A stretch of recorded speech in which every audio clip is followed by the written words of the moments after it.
Всем привет и добро пожаловать на мою любимую кухню. Кухню не только моей семьи, но и кухню моей фирмы, которая называется Nordic Balance, где мы с вами готовим все вкусно, быстро, красиво, недорого и, самое главное, полезно. Дорогие мои, сегодня я вам предлагаю сделать кимчи. Сейчас у нас на дворе зима, нам не хватает витаминов, и что может быть лучше натуральных витаминов, как квашеные овощи.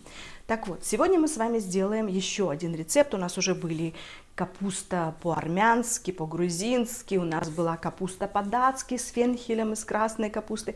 А сегодня мы с вами сделаем блюдо корейское, которое называется кимчи. И корейское это блюдо произошло много-много-много лет тому назад. Для чего оно и как оно родилось? Да потому что корейцы долго думали, как бы им сохранять все витамины и качество продукта овощей в зимнее, в холодное время года.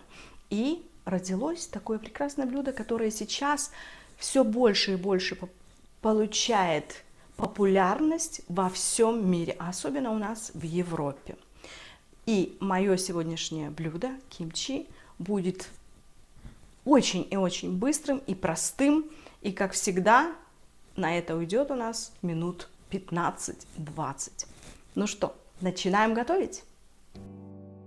Для приготовления нашего блюда нам с вами понадобится большая стеклянная банка с крышкой, куда мы переложим потом готовый продукт, сито, маленькое полотенце, ложка. И из продуктов питания 1 качан китайской капусты, 300 грамм тертой моркови, 250 грамм тертой редьки, 1 большое тертое яблоко, буквально 4 перышка зеленого лука, 50 грамм тертого имбиря, 50 грамм красного острого перца, 100 грамм соли и где-то 8 зубчиков тертого чеснока и, конечно же, стакан воды. Вот эти продукты нам с вами сейчас не понадобятся. Ну что, приступаем к самому интересному процессу приготовления. Первым делом мы должны с вами посолить нашу китайскую капусту. То есть мы берем весь объем соли и вот так аккуратненько все это высыпаем в китайскую капусту. Теперь чистыми ручками мы должны все это перемешать. Такой важный момент: капусту ни в коем случае нельзя сжать, или как сказать, так знаете. То есть она должна быть воздушная и пересыпана солью. Вот так вот.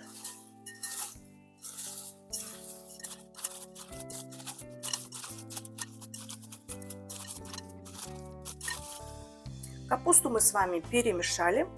И теперь она должна постоять у нас 2 часа, для того, чтобы она засолилась. После чего мы с вами аккуратненько ее промоем под холодной водой. Ну а тем временем, пока мы с вами ждем, пока она засолится, мы с вами сделаем самое интересное, это заправку к нашему блюду. Так что капусту отставляем в сторону на эти 2 часа, пусть она засаливается. Ну, а мы с вами не будем терять время зря, и давайте сделаем с вами маринад или соус, или заправку, как угодно назовите. Значит, все, как всегда, у меня просто. В морковку, прямо в эту же самую миску, мы добавим с вами редис. Давайте поможем лопаточкой. К редису мы отправляем тертое яблоко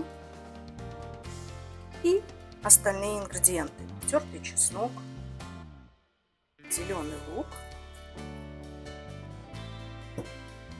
тертый имбирь, острый красный перец.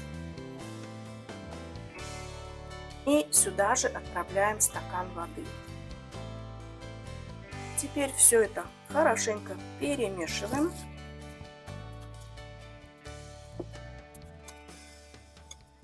Вот что у нас с вами получилось. И теперь мы оставим нашу заправку, так ее назовем, Еще на часа полтора как раз к этому времени наша капуста с вами и засолится.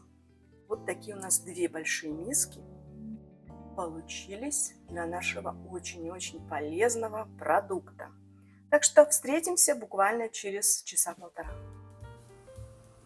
Спустя 2 часа посмотрите, как наша пекинская капуста отдала сок. Смотрите, сколько тут жидкости у нас, видите? Вот.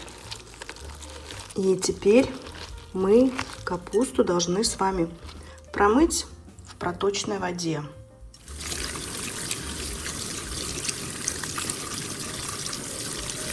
Которая тоже уже промариновалась. Друзья, капусту мы с вами уже промыли. Она стекла, видите, сито, сухая совершенно. И теперь мы ее выкладываем в нашу большую миску и смешиваем ее с нашей заправкой. Вот она какая у нас красивая и острая. Теперь чистыми ручками, здесь не нужна никакая лопатка, начинаем все это аккуратненько перемешивать вместе с капустой. Капуста у нас просолилась великолепно. Она сейчас отдаст всем другим ингредиентам вот свою соль. А, соответственно, наша заправка отдаст вот эту остроту и все специи, которыми пропиталась наша морковка, редька, зеленый лучок, яблочко. Вот так вот у нас все будет очень и очень вкусно и полезно. Так. Аккуратненько, не сжимая ее, не передавливая, чтобы пекинская капуста у нас с вами хрустела. Поэтому здесь нужно все делать не спеша. Вот что у нас с вами получилось. Теперь мы все это должны с вами оставить при комнатной температуре на ночь. И завтра мы с вами встретимся и попробуем это чудо. Все пропитается, маринуется, проферментируется и будет очень и очень полезное блюдо. До встречи завтра. Прикройте обязательно какой-то пленочкой. Сейчас все это должно промариноваться, как бы в собственном соку, то есть ферментироваться в течение, ну вот сейчас у нас вечер, 6 часов, до завтрашнего где-то обеда или утра. Посмотрим на вкус, попробуйте, и мы с вами непременно потом встретимся и поговорим о том, насколько это блюдо полезно. Дорогие мои, наш кимчи простоял вот больше суток. И видите, я прикрывала не пленкой, а у меня есть такая вот крышка.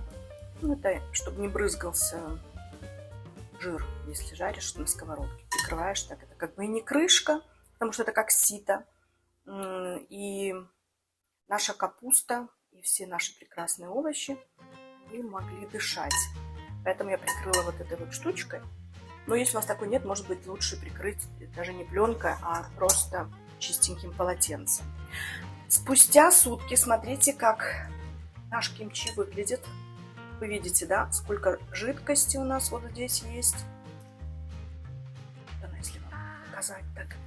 И видно, что наше блюдо ферментированное уже.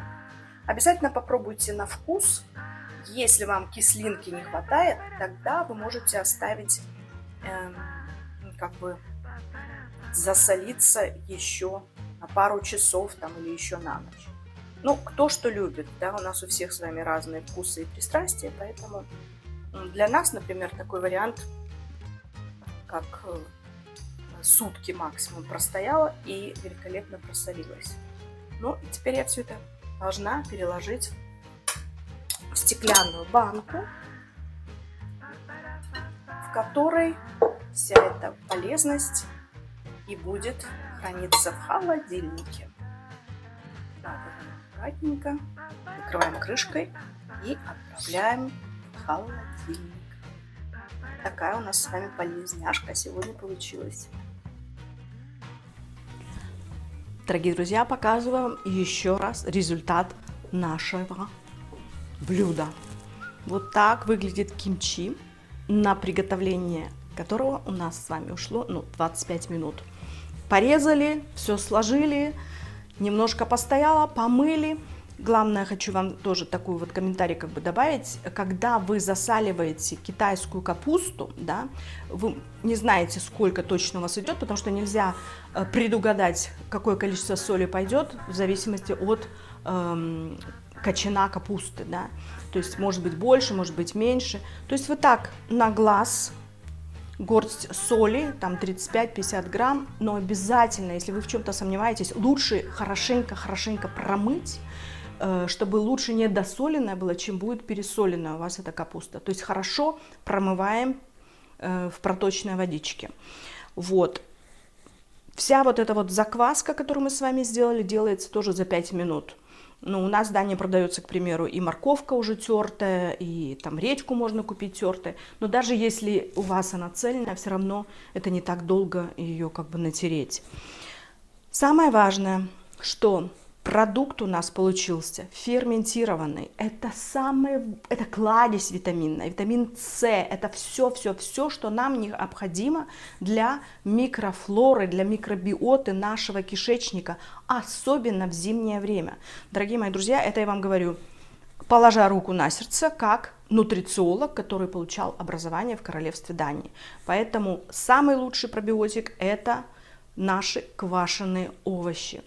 Не ленитесь, делайте это недорого совершенно, гораздо дешевле, чем вы пойдете в аптеку и купите пробиотики или пребиотики за дорогие деньги, да, скажем так.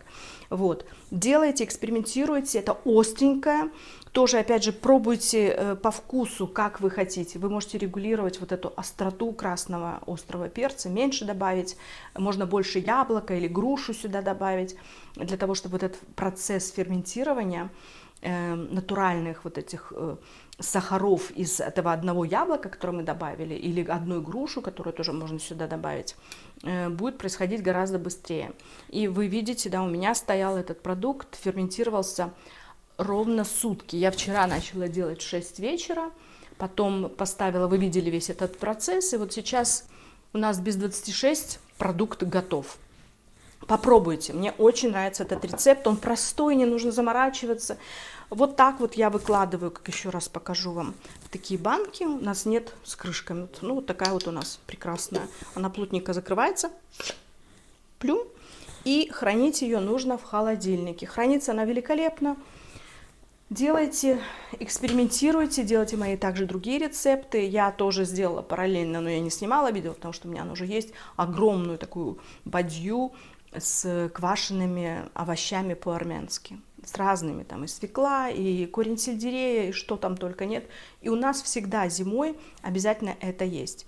Чтобы вы понимали, датчане, они очень такие консервативные, у меня муж датчанин, и он очень так, знаете, что это такое, тут у нас не принято что такое кушать, понимаете, но, тем не менее, наш рецепт, мой рецепт, ему очень и очень понравился.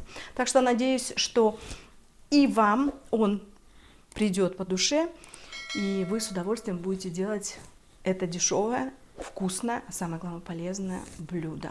Дорогие мои друзья, спасибо, что сегодня были со мной, спасибо за то, что вас у меня становится все больше и больше. Всех вас очень люблю и желаю вам всем крепкого здоровья, счастья, мира, любви и радости. И до новых встреч, до новых вкусных, полезных рецептов. С вами была ваша Виктория. Пока!